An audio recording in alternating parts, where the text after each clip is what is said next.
Hi everyone, it's me, Cassy Legaspi, and this is Bite-Sized Open Kitchen.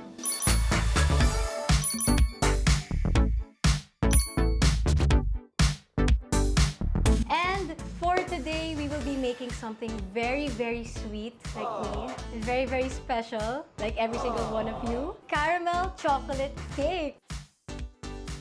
Ooh, yay! All right, let's go. Let's get started. So now we have all the ingredients in front of us, but before anything else, I'll quickly go through what we have. All right, so first we have cocoa powder, all-purpose flour, sugar, baking powder, baking soda, salt, coffee. Just gonna mix everything together. So how are you? So, kamusta ka nito lately? Joke lang. I'm great. I'm okay. I'm vibing. Actually, low-key, kinakabahan ako because, girl, we are baking today. OMG, y'all. Actually, nag-cooking and baking lessons ako at a very, very, very young age. And growing up, I've been taking back-to-back cooking and baking lessons, pero mostly cooking as I got older. So, you would expect, di ba, na, ay, magaling to magluto, magaling to mag-bake. So ito na nga, when I hit, I think around high school, I decided na, you know, I really want to start a cookie business in my school. I want to sell cookies and all of that. I decided to keep baking and baking, and for some reason, palagi siyang palpak. And I'm not sure why. It's such a simple recipe, super simple, super easy to follow, but for some reason, di ko siya makuha. Parang nagiging biscuit siya. For some reason, ito na nga, I just realized, di ba yung baking soda should be this small, right? Nakalagay sa recipe, teaspoon. Ang nabasa ko, tablespoon. And baking soda is in charge of making the cookie parang hard, right? Am I right? In terms of the texture and all. Ayan! So naging biscuit siya for how many times? Christmas and New Year's Eve with my family. That's something I will never forget. For example, pag Christmas, on the 24th, so Christmas Eve, we always have dinner together as a family, and then pag 12 midnight, we open gifts, and we just say, Merry Christmas, everyone! Tapos minsan nag-heart-to-heart kami na, alam mo, I'm so thankful for you. Lalong-lalo na kapag New Year's Eve, once it's midnight, alam mo, Happy New Year, ma! Gusto ko lang sabihin na mahal kita na, okay, it's giving like birthday message na ganon. I have one, but part lang ako, pero nangyari to sa brother ko. Sorry, Mav. So, Mavi and I wanted to learn how to bike. So, nagsimula kami ni Mavi sa training wheels, and then eventually, Mavi learned how to bike without training wheels. So, ako lang naiwan na naka-training wheels. And then, ironic enough, we actually have 13 dogs now. At that time, we didn't have any dog. So, we were scared of dogs. And while Mavi was biking, tumakbo siya. Parang he jumped out of his bike. Tumakbo siya, running to my dad and I. And he was crying, ah! Parang takot na takot siya. So we got so worried, oh my gosh, ano nangyari? Instinct talaga is to always take care of my brother. Sabi ko, where's the dog? Where's the dog? Oh my gosh, ang liit ng aso. It was a small chihuahua. Shy, musical. Mahilig sa anything involving musical stuff. So instruments, singing, gano'n. Theater also.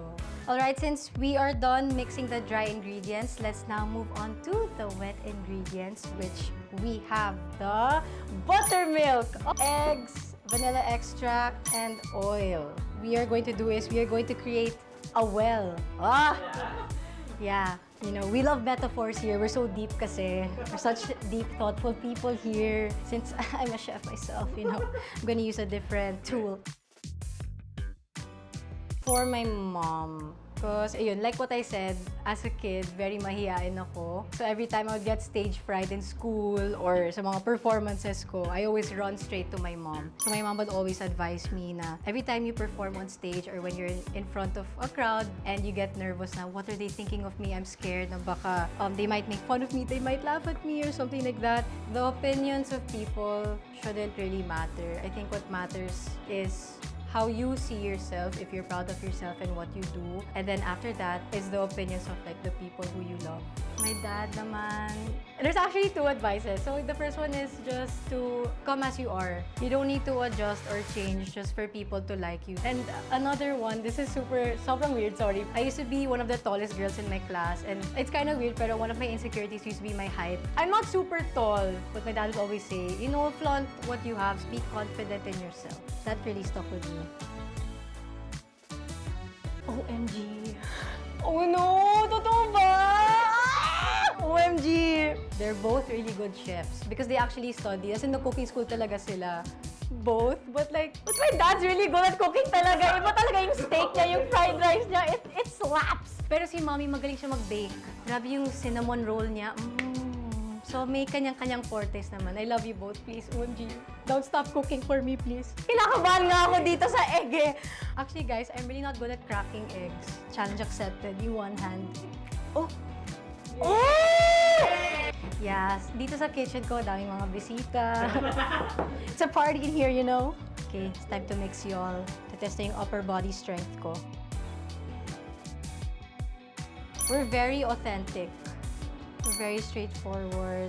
Our family always says, especially growing up, what you see is what you get. That's our favorite family tagline. There's no pretentious factor. We're just being real. We're being ourselves lang. And pinapakita lang namin sa buong mundo na the Legaspi family, like this is us, y'all. OMG, may kanyang-kanyang trip eh. My mom, I would have to say, oh my gosh, sorry, this is so random, pero kesong puti. Kailangan niya yun and pandesal and then coffee. My dad, kailangan niya ng any type of protein. And then si Mavi, lahat. I think in terms of mannerisms, yun nga the way I talk, siguro yung mom ko, and facial expressions, all of that. And then when it comes to the way I think or the way I handle things, I think my dad. We are going to pour this into the pan. Cassy style to ha. I see the vision. Alright, so while our cake is in the oven, we are going to make the ganache. So we have dark chocolate and the whipping cream. We're going to use our upper body strength once again. We're just going to throw everything in the bowl and just mix, mix, mix, mix, mix.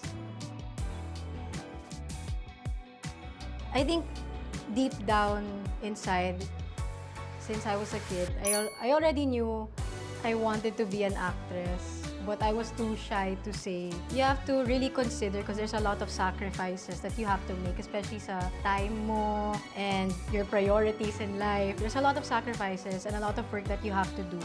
And I think the fact that I was willing to sacrifice a lot of things to enter this industry, this career, because I wanted to be an action star. Sobrang, I know, right? Based on personality. And like, what? Me, action star? Like,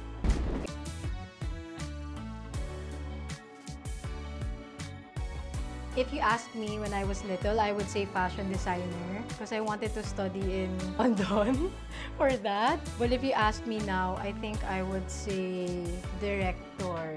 I want to own a production team.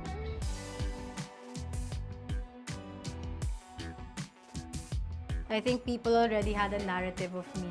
Siguro the way they treat me a certain way na baka di niya kaya yung ganito or di siya exposed sa ganito, wala siyang alam, this and that. But what people don't really know is I'm very, very open to trying new things, to exploring, especially when it comes to career. Alright, so we are going to chill this for 30 minutes dahil sobrang chill tayo until this is firm, and then I guess we're gonna put two and two together. So let's wait for that. Alright, so the cake is out of the oven and our ganache is ready, and we also have our caramel. Ito na. Let's get to the real stuff, girl. Panic with me, guys. We are going to slice the top part para lang pantay yung cake. Kinakabahan ako! What? Bakit ba ganun yung cut? Oh my gosh! May representation yung food ko. It means nobody's perfect. Sino ba kausap ko? Mabaliw na ata ako.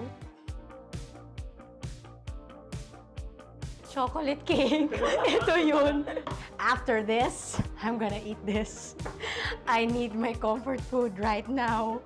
Oh my gosh.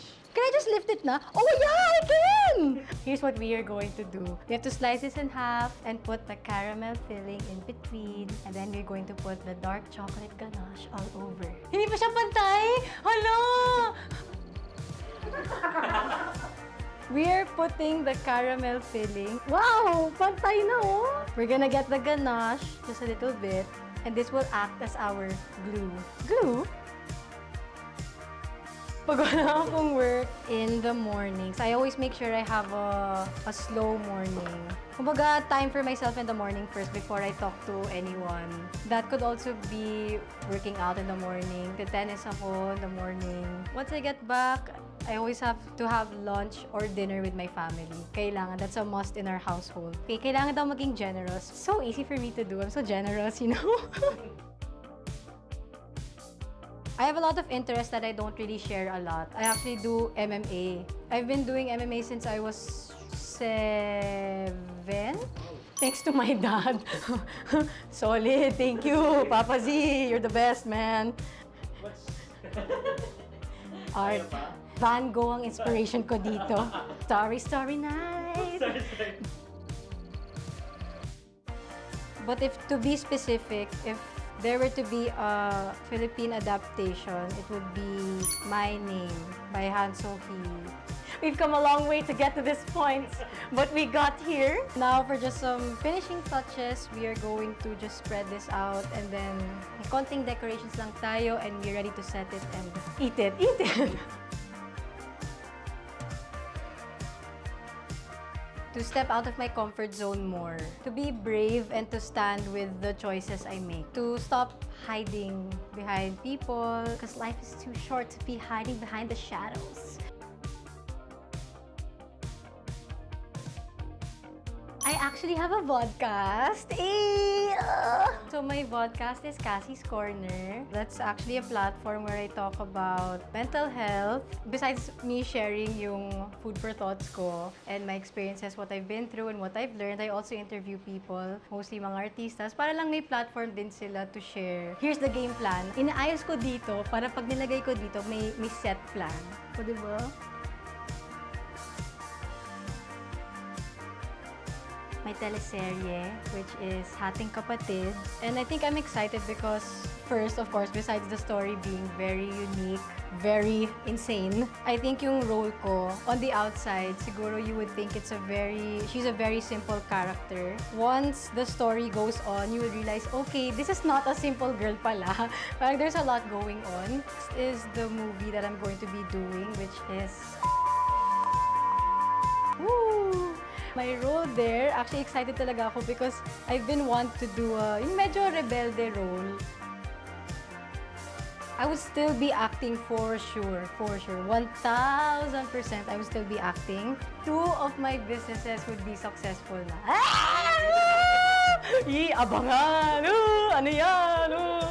Ito nga pala yung design ko. Kasi these are like stepping stones to my goal. Art! Wow!